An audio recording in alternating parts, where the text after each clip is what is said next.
Yeah, I guess we could call it the fork in the road, which is why consultation is so very important. And consultation is important in any profession that you do.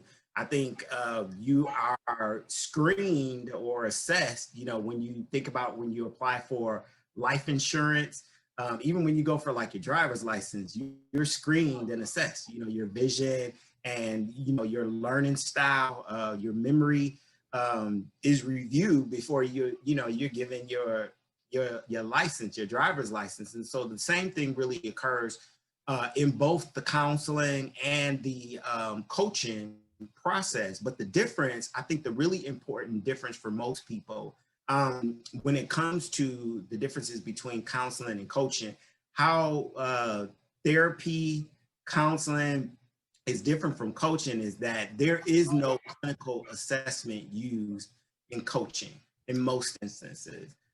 There is not, you can have a coach that does not have an advanced or terminal degree, okay?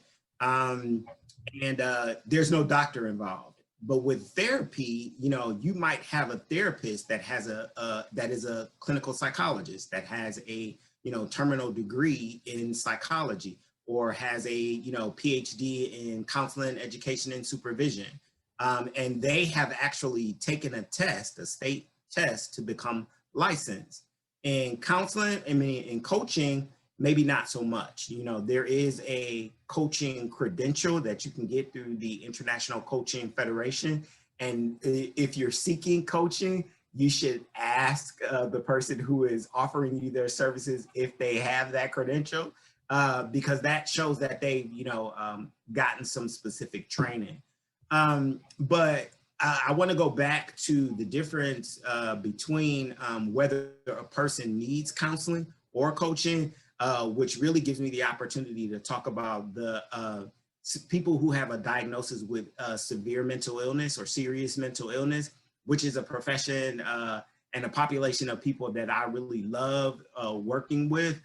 There are so many exciting things that are occurring in what I like to call integrated care. That's where a person receives both behavioral health care under the same roof that they receive their physical health care. And so, but the difference is with severe mental illness, there is an in-depth clinical assessment that has occurred. And it usually happens because the person has demonstrated characteristics or qualities that put them in the framework to receive more advanced clinical services. And that could mean that they hear things, that other people in the room cannot hear, or they see things that other people in the room cannot see. And does that mean that they are crazy, weird, or strange? No, I do not advocate for the use of any of those terms. I like to tell people that, they experience the world a little differently. All right. And so that's the difference. And so in the consultation process, you need to determine, whether or not a person needs a higher level of care before they're able to move forward with you in the coaching process. And I think that that's the biggest difference between the two.